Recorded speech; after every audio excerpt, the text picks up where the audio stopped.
Hello and welcome to my channel Ace Your MRCP. I am Dr. Aparajita and in today's video, I am going to give you an overview of specialty training in medicine in the UK. This is one of the most requested videos by my subscribers. The topic of specialty training in the UK is quite vast with lots of information that may be very overwhelming for an international aspirant. I will try and simplify this topic in bite-sized information for all the international medical graduates to understand and appreciate. So please watch the entire video and do not skip any part. So let's get started.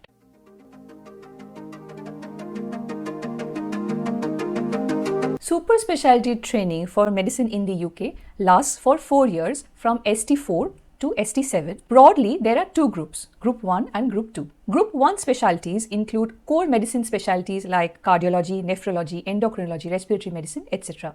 These are dually accredited with general internal medicine, and at the end of your training, you will be qualified as a consultant in not only your chosen specialty but also as a consultant in general internal medicine.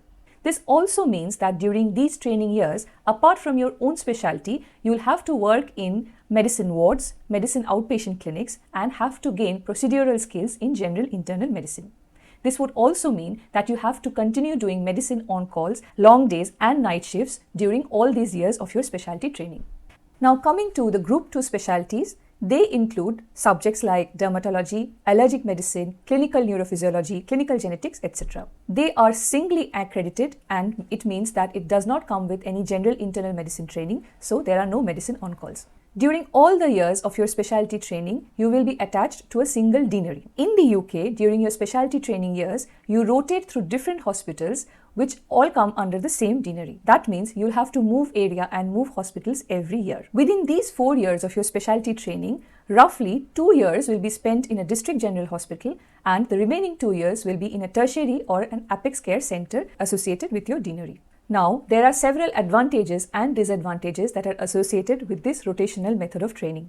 Let's talk about the advantages first. Some super specialty clinics like, say, insulin pump clinics can only be available in tertiary care or apex care centers. This rotational method of training gives all the candidates a fair opportunity to experience these super specialty areas at least for a year or two during their super specialty training. This also allows you to work with a diverse team of doctors and gain clinical experience from all the senior consultants who are experienced in their own super specialty areas. This also means that if you do not get along with your colleagues very well, you only have to tolerate them for 1 year before you move on to a completely new setup and a completely new hospital and set of colleagues. However, the disadvantages are that you have to adapt to a new team, a new hospital, new policies or local trust guidelines every year. Also, if you work under a large deanery, which may involve a large area in the UK, this might mean that there may be a long commute from your permanent place of residence to your workplace. You may have to rent locally or find it difficult to buy a house as you never know from before which hospital are you going to rotate in the next year.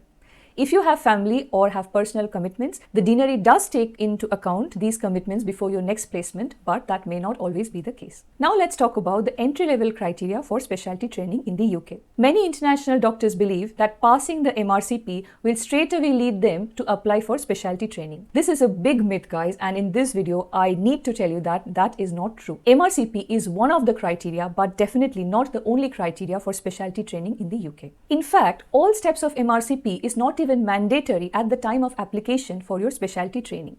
Yes, having all the steps cleared does give you extra points in your application, but passing all steps of MRCP is not mandatory. Only if you have been selected and accepted in a specific specialty training post, it is at that point you'll have to clear all parts of MRCP before joining in that specific post. So basically, what do you need to be eligible for application of ST training? Number 1, GMC registration. You can achieve this by either completing PLAB or all steps of MRCP or by MTI. Number 2, internal medicine training or competencies at par with internal medicine training. This can be demonstrated by submitting an acceptable version of the alternative competency certificate. These competencies are very specific for the GMC and the NHS. And as an international medical graduate, if you have not done internal medicine training, then it will be very difficult for you to achieve these competencies from overseas. That is why it is almost imperative these days to have some NHS experience in a non-training job before you're eligible for applying for super specialty training. Alternative competency certificate is a must, and if you do not have this, you will not be eligible for application. So please remember this point. It is important to have some NHS experience and get your alternative competency certificate at the point of specialty training application. Next is a self-assessment score. This is based on your clinical skills, your publications, your international and national presentations, your leadership skills, quality improvement projects, audits, etc. Also, very important, your commitment to a specific specialty. So the self-assessment score is basically your entire CV. On the application portal, you give yourself a self-assessment score, which is then judged by a panel based on the evidence that you have submitted against the score that you have marked for yourself. The last and the final step is the interview, which takes place remotely over Microsoft Teams.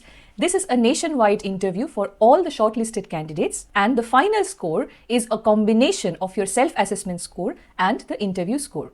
Based on a sum of these two scores, every candidate gets a nationwide rank. And depending on your rank, you are then eligible to get job offers from your chosen specialty from your chosen deaneries. Obviously, the higher rank candidates get a preference over lower ranking candidates in their chosen specialty as well as in their chosen deanery. Lastly, MRCP. Passing all steps of MRCP gives the candidate a higher score in their self-assessment score. However, this is not mandatory.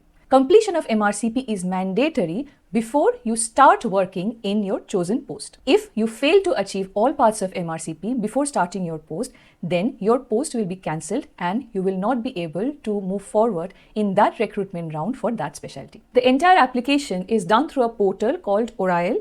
You can Google that and find out more information about Oriel if you're interested. More details about this topic is available on the PHST recruitment website. I will provide the links of these websites in the description box below. To apply for specialty training in the UK, it is mostly about your CV building. You have to show that you are committed to a specific specialty and you have built your CV in a particular way to show your commitment towards that specialty. In the beginning, the application process may seem quite long and confusing and tedious, but once you understand all the steps, it is actually quite straightforward. For each specialty, there are 2 rounds of application every year. Application windows start around November for round 1 and interviews take place around the time of January to April, and the post actually starts from August to October. For all the posts that do not get taken up by candidates in round 1 get moved on to round 2.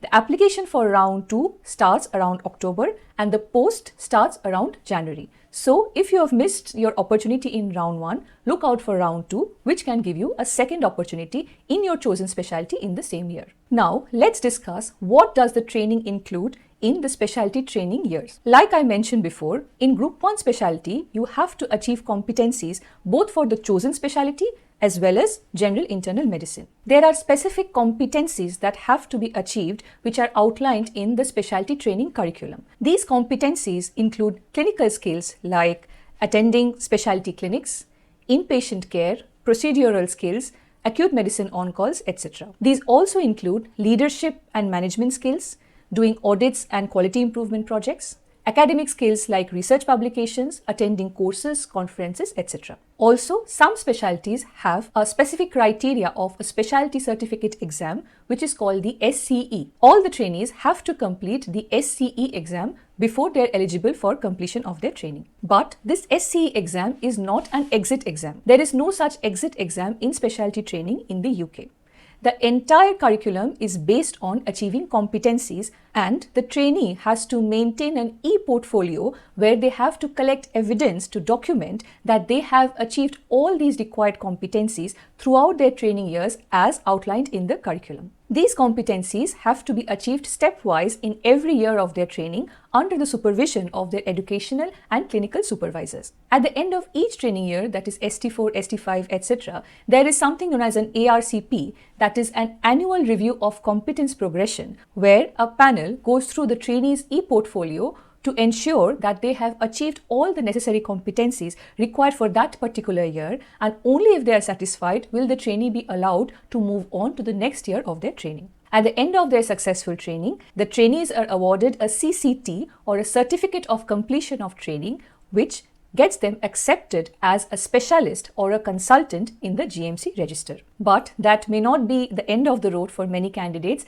as they often move on to do MDs or PhDs. I hope this video was useful, and I hope that this video has given you some basic information about specialty training in medicine in the UK. If you have liked this video, please give me a thumbs up and let me know in the comment section below what other topics you would want me to make videos on. Also, please consider subscribing to my channel. Till then, stay safe, keep studying and ace your MRCP.